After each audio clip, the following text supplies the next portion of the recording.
आमे आज यहीपटे जो तिरंगा यात्रा आयोजन करूँ ए पूर्वतन केंद्र मंत्री तथा आम दलर भारत वर्षर अन्यतम नेता धर्मेंद्र प्रधान आज ए मुख्य अतिथि होती एवं प्रधानमंत्री नरेंद्र मोदी निर्देश रे सारा देश रे सबु जिल्ला रे चतुर्दिगरे तिरंगा यात्रा आयोजन करा जाउची। अब आपण तो स्वयं देखुचंदी हजार हजार संख्यार समस्ते उपस्थित होती एवं माने सेथुरु आपण उत्साह उद्दीपना कलना करि पारुथिबे। आउ वर्तमान रो सांप्रतिक परिस्थिति रे धर्मेंद्र बाबूंकर भूमिका को नहीं आउ टिके अधिका उत्साह अच्छी। अरे तिरंगा यात्रार मुख्य लक्ष्य देश रे राष्ट्रीयतार जागरण करवा एवं देशात्मबोध भाव जागरण हम ता भितरु भी सबू एंटायर युव समाज केमती ठीक भाव रे काम हो पारिबो सेटा गोटे मुख्य लक्ष्य।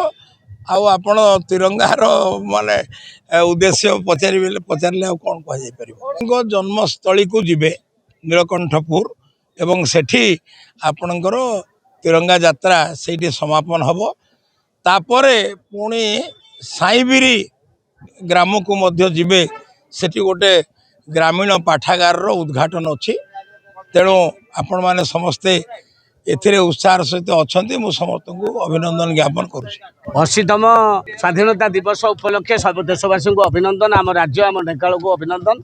आज 14 आज आमर अगस्ट आमर एथिकार आम अंचल आम ओडिशार जड़े धर्मपद बीजेपी चाणक्य भारत वर्ष सर्वमान्य नेता एवं सबुठू समस्त को नबार सांगे भली नेता से आज एठी आसुचंती।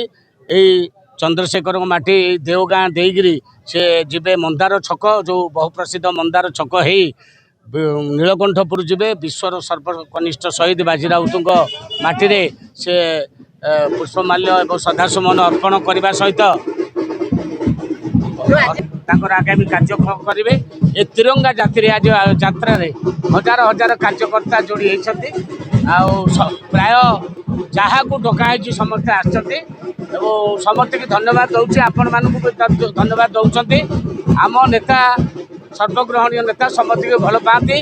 आप देखिए विशिष्ट युवपीढ़ी ये अच्छा जो मैंने जेन जी कहीकि राजनीति करते जेन जी आल्फा जी सबू आज ये अच्छा समस्त की स्वागत करुच्ची। समस्त भितर उत्साह आप देखुवे ये हूँ चंद्रशेखर माटी आप हिंदोल मान्यवर विधायिका कामाख्यानगर विधायिका विधायक मान्यवर सांसद चेयरमैन म्युनिसिपालिटी महिला मोर्चार अध्यक्ष जिला सभापति एवं आमर सबू काउंसिलर एवं एठी आमर जिते सब वरिष्ठ नेता समस्ते ये उपस्थित अच्छा समस्त को डक जाता समस्ते आस।